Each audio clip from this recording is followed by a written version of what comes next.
Close your eyes, breathe in and out, and calm down, because you're about to go into a very important interview. You're in the city, you're walking through the streets, you're sweating, you're freaking out, and you see the building that you're about to take the interview in. You give yourself a minute and you lean against the wall outside the building. You take a deep breath, but someone next to you is vaping, so you cough a little bit.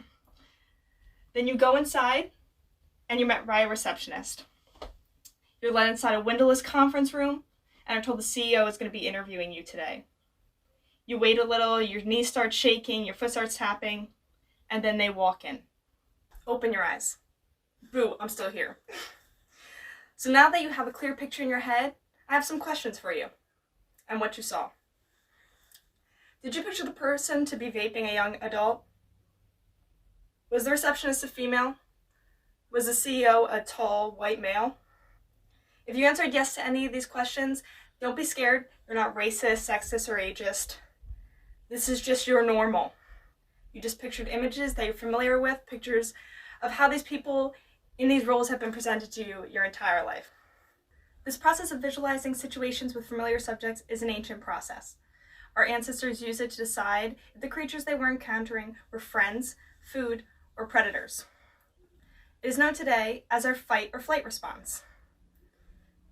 Let's go back to the visualization at the beginning of the session. If I were to say that the receptionist was a female and the CEO was a tall white male, and that's how you perceive them in your head, you would relax when you encountered them. You would have a flight response.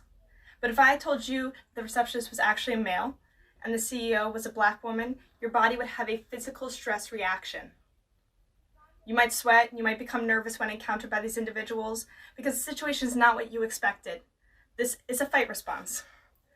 And while the responses might have been essential in the caveman period, they are leading today what is known as implicit bias. Implicit bias, by definition, refers to attitudes or stereotypes that affect our understanding, actions, and decisions in an unconscious manner. In other words, it's how we judge people and situations unknowingly. Now, no one is immune to implicit bias. It is so deeply rooted in our biology, our culture, our experiences, that it will never be eradicated. At least not within our lifetime, or our children's lifetime, or their children's lifetime. But that does not mean that we can't change it. Now you might be thinking, I know I don't base my judgment off of people's skin color or their gender. It's not me, and I know better. And that might be absolutely true. But if I told you implicit bias does not just affect race or gender, there are actually over 150 cognitive implicit biases an individual can be affected by in the work setting. From judgment to an individual based off their level of physical attraction or how they style their hair. These are actual unconscious thoughts an individual can have regularly. While I do not have 4 hours to explain all 150 biases, I'll explain the top 5 that are encountered in the workplace. The affinity bias is the tendency for you to choose someone that you share qualities with or someone that you look like over someone that is not as similar as you. The bias is why colleagues recommend you get in touch with your alumni and you write hobbies on your resume.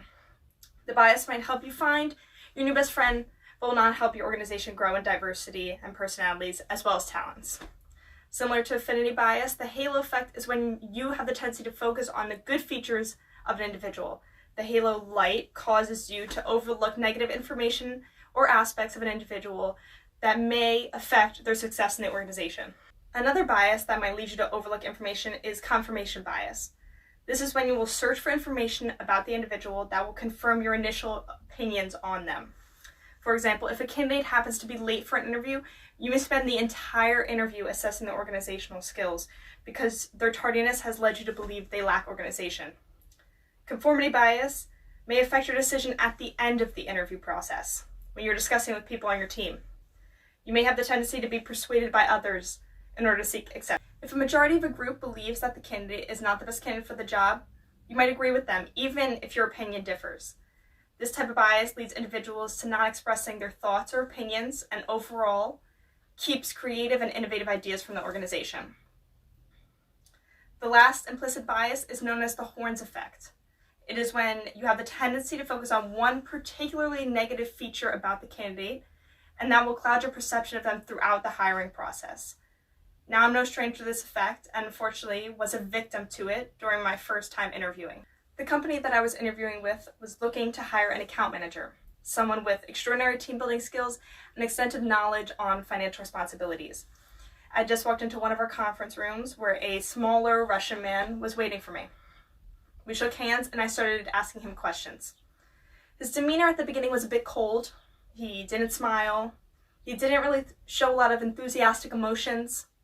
And he didn't seem to be putting forth all of his effort into the interview. As we go on, he gets a bit more free, starts making jokes, he starts smiling, and he even gives personal examples about his previous employment, which he really enjoyed. After the interview, my boss asked me what I thought about the second candidate, which happened to be the Russian man. And I told her I didn't think he would be a great role model for the team he would be joining, because he wasn't that warm and he wasn't that enthusiastic about the job.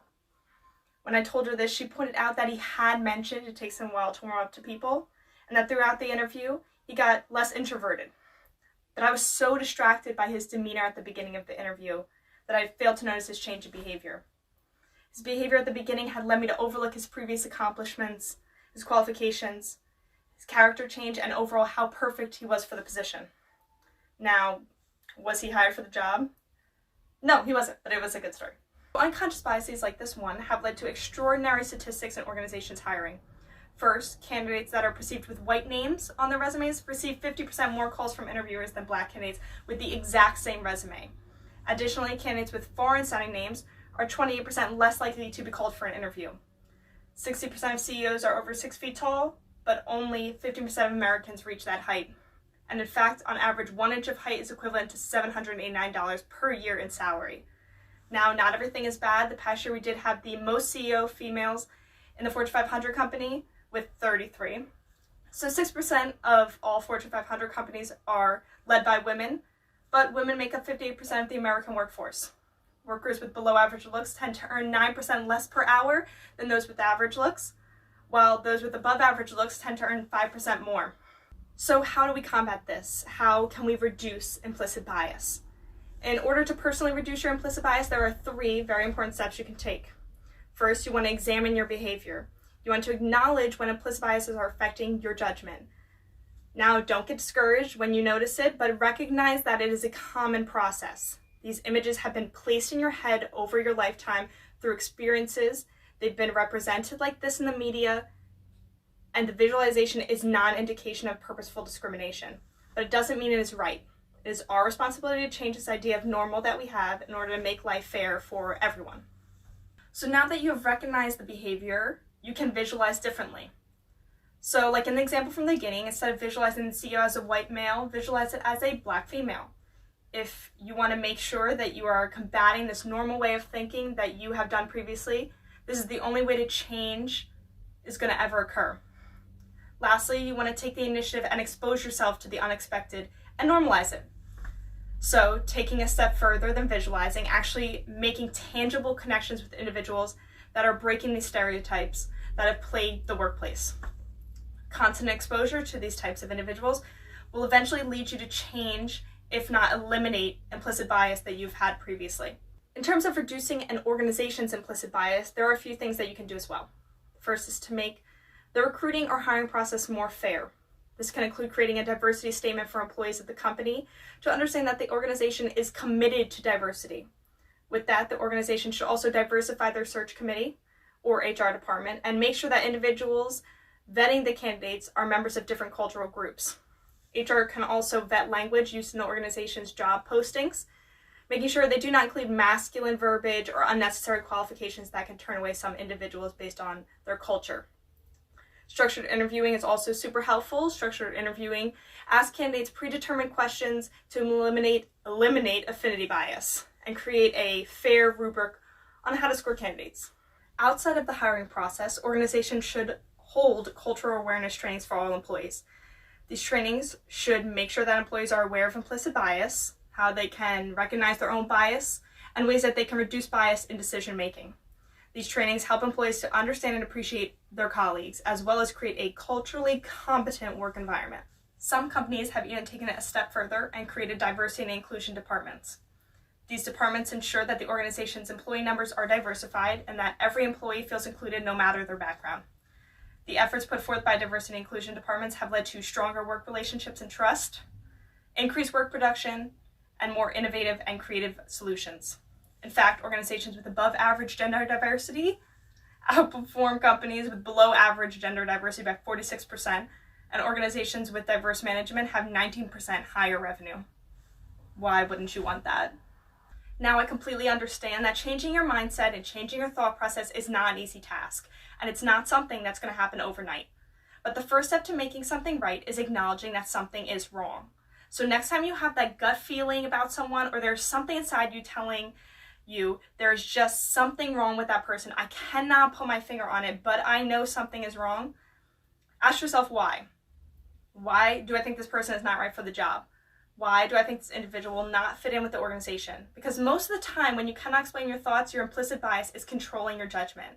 And when you let implicit bias determine your decisions, you're putting others at a disadvantage and you're creating an unjust environment.